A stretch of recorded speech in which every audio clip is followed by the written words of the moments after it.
سید کے معاملے میں ہم سارے غفلت کا شکار ہیں۔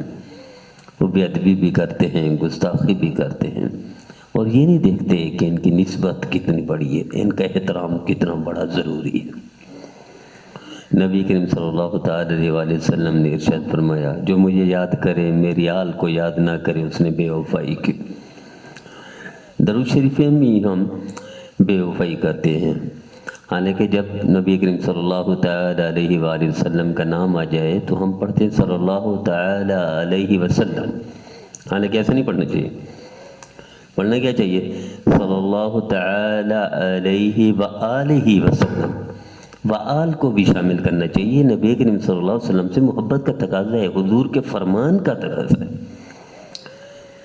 میں آپ کو ایک واقعہ سناتا ہوں۔ امام غزالی رحمۃ اللہ علیہ لکھتے ہیں، حضرت مقدسی رحمۃ اللہ علیہ نے بھی لکھا خود، مدینہ منورہ میں ایک فقیہ نیک بزرگ ہستی، سب سے بڑے بزرگ مدینہ منورہ، انہوں نے دیکھا ایک سید ہے نوجوانی میں انسان تھوڑا غفلت والا ہوتا ہے، تو غفلت والا سید تھا، نماز پڑھ لی نہ پڑھی، روزہ رکھا نہ رکھا، ایسے تو یہ نفرت کرتا تھا بزرگ کہ سید، اور یہ ایسے اوباش قسم کا ایسا نفرت کرتا تھا، دیکھ کر نفرت کرتا۔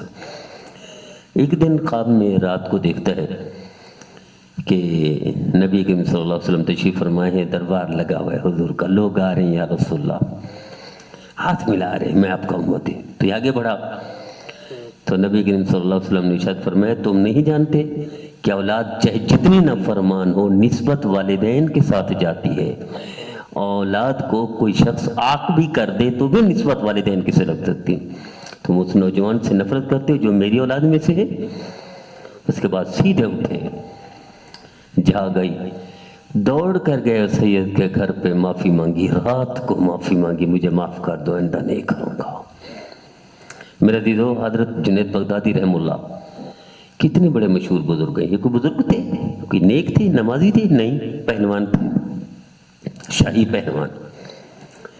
ایک دفعہ شاہی پہلوان تھے، بادشاہ نے اعلان کروایا، چونکہ پرستوں تھے، پوری دنیا کے سب سے بڑے پہلوان تھے، شاہ نے کہا اس کو جو ہرائے گا میں اتنا بڑا انعام دوں گا۔ کوئی بھی نہ آیا، ایک بوڑھا بابا آ گیا، میں کشتی کرتا ہوں، تو دن مقرر ہو گیا، پیر کے دن کشتی ہوگی، شاہی پہلوان کے ساتھ ہی بابا کشتی لڑے گا۔ لوگوں نے اعتراض کیے، خیر جب آمنے سامنے ہوئے، اکھاڑے میں آئے، تو اس بابا نے کان میں کہا، جنید تو شاہی پہلوان ہے، میرے بس میں نہیں ہے تجھ سے کشتی کرنا، لڑنا یا تجھے ہرانا، لیکن یاد رکھنا میں نبی کریم صلی اللہ علیہ وسلم کی اولاد میں سے ہوں، تو میرے گھر میں میرے بچے بھوکی مر رہے ہیں، میرے گھر میں کھانا تک نہیں، اگر تم ہار جاؤ گے تو یہ بچے بھوکے مرنے سے بچ جائیں گے، اور حضور کی اولاد ہے۔ اللہ تعالیٰ نے ان کے دل میں ڈال دی، انہوں نے دو پیچ کر کے جان بوجھ کے حضرت جنید بغدادی رحمہ اللہ نے خود نیچے گر گئے، اور یہ بابا اوپر بیٹھ گیا، اللہ اکبر میں جیت گیا، انعام لے کر چلے گئے۔ رات کو سوتے ہیں شاہی محل میں، نبی کریم صلی اللہ علیہ وسلم تشریف لاتے ہیں خواب میں، جنید جس طرح تو نے میری اولاد کو بھوکے مرنے سے بچا لیا، تو ذریعہ بن گیا، تو نے خود اپنے اوپر ملامت وہ کر لی کہ تیرا اللہ قیامت تک ڈنکا بجا دے گا، اور قیامت تک تو اولیاء اللہ کے سرداروں میں شامل ہوگا۔ آج جب بھی اولیاء اللہ کی بات ہوتی ہے تو جنید بغدادی سب سے پہلے نام آتا ہے، کیوں؟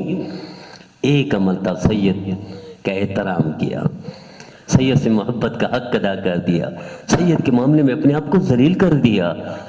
قیامت تک جنید بغدادی ولیوں میں شمار ہوگا، تو کیا ہم نہیں کر سکتے؟ کل یہاں میرے محلے میں ایک سید آیا، تو وہ بیچارہ مسجد میں آ کر اعلان کر دیا میں بھوکا ہوں، تو ایک صف اول کا نمبر جا کر ذلیل کرنے لگا، کون ہوتا ہے تو بھوک مانگنے والا، مسجد میں جاؤ، دفعہ ہو جاؤ، اسے پتہ نہیں ہے کہ حضور کی اولاد کا مرتبہ کیا ہے، مقام کیا ہے، اور تو کتنا ذلیل ہوگا، تجھے کتنا وبال بھگتنا پڑے گا، نحوست کتنی آئے گی، یہ جو تو نفرت کر رہے حضور کی اولاد سے۔